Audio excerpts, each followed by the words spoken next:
What's up guys, I'm Emma SpecNreviewz, and today I'm going to show you how to make this trunk on your bike. Let's get started. This is some of the items you're going to need. I got this ammo box at Walmart for about $13 with tax. It's metal, it's a good size, and it fits. And it has an option to lock the box. I could only find this box in green, and my mom wanted it black, so she went ahead and spray painted it black. Although she did not sandpaper first. I would recommend sandpapering it first to make the paint more harder to come off. She also added this credit card holder that you see on the back of phones. You're also going to need this ever-built clamp set. It's for securing cables, but in our case, we're going to use it to secure the box to the bike rack. And obviously, you're going to need a bike rack. If you already have a bike, go ahead and take it off your bike. If you don't know how to, usually there's 4 screws all together. I labeled the 2 on this side, and then there's 2 on the other side that you remove, and your bike rack should come off. Now with the bike rack off, I'm going to seat the box where I want it to sit on the rack. I'm also going to mark these measurements with a Sharpie so I can realign it later. Now that I know where I want the box to sit, I flip over the box and I realign the bike rack with the marks that I made. And now I'm lining up where I want the bolts to go on the box. You don't want to put the bolts too close to the edge of the box, because it's going to have a weaker point than if you were just to give it a little bit more metal to work with. As you can see, I use my fingers to indicate how much metal I'm giving on the edge of the box and where I should place that bolt.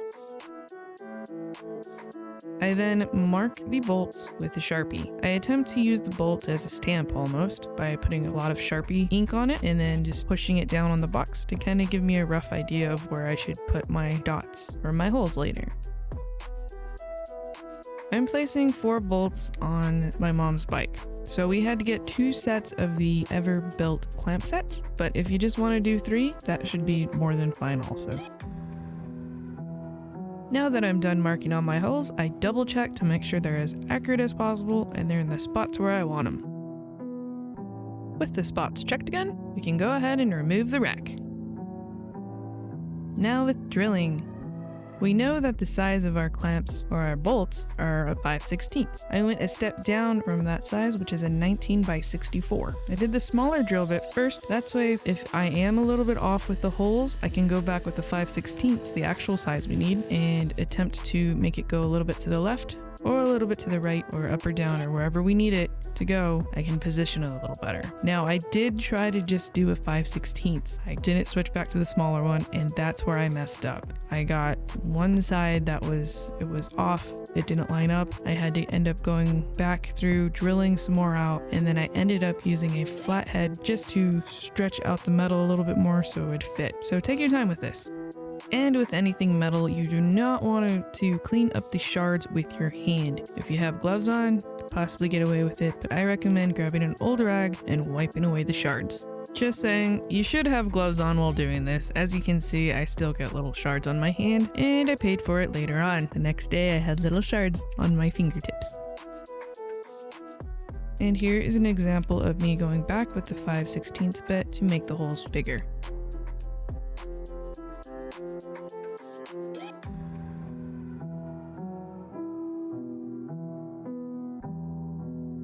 And as you can see, I went around in a circle just to make it a hair bigger because although it is a 5/16, the rivets that the bolt part screws onto makes it a little bit larger, so I had to go around and just a little bit bigger.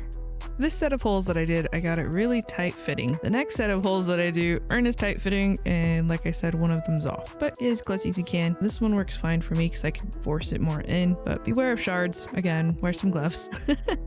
The next thing I do is apply some thread locker. Now, you don't have to do this, but I did this as an extra precaution, make sure that the bolts don't come off, but because they are on the inside of the box, I don't believe this step is necessary. As you can see, I probably did not apply this correctly. I put like a ton of it on there. I don't think you need that much, so if you want to know how to apply it correctly, I would look at another video or just try it out yourself. This stuff is very liquidy. Next, we can line up the braces with the holes that we made for the bolts. Then I just kind of put the bolts on top of the rack and line them up best I can with the braces. Make sure to press the bolts all the way in as far as they can go down with the braces. Then you're going to want to flip over your box, open it up, and get ready to place your nuts on your bolts. At first, I do it hand tight just to make sure that the bolts do not come out from the back. With the box on the bike rack, I place my bike rack back on my bike, attach it all like normal. And then I go back inside the box, and with a screwdriver and a bolt socket, I go ahead and tighten them to a reasonable amount. You don't want to over tighten them because then you'll get bends in your metal. Eventually that will cause it to be not as strong. Your trunk is now completely assembled. We added this piece of shipping foam to the bottom, so when my mom puts in things, we don't have to worry about the bolts scratching up whatever we're putting in. Eventually we did find a better piece of foam to put in the bottom, but for now, this works.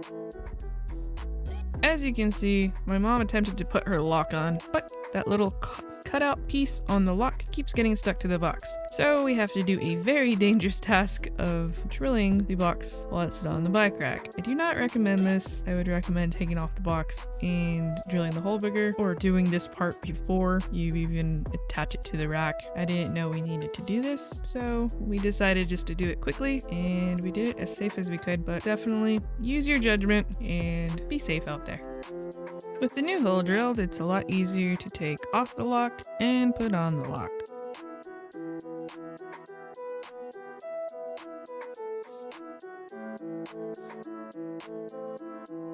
Now the trunk is completely done. I believe it looks nice, and it also serves the great purpose of not getting your stuff stolen, hopefully. It's not as easy to take off, and they can't just pick it up and run with it.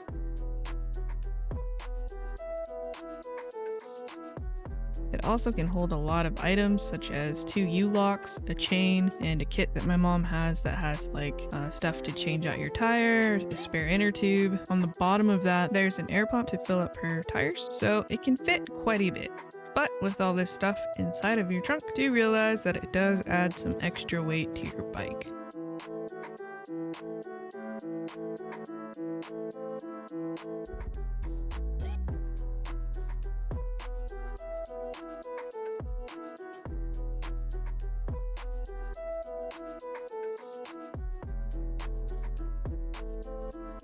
I hope this video helped you out, and if you have any comments about this, leave them down in the comments below and I'll get back to you.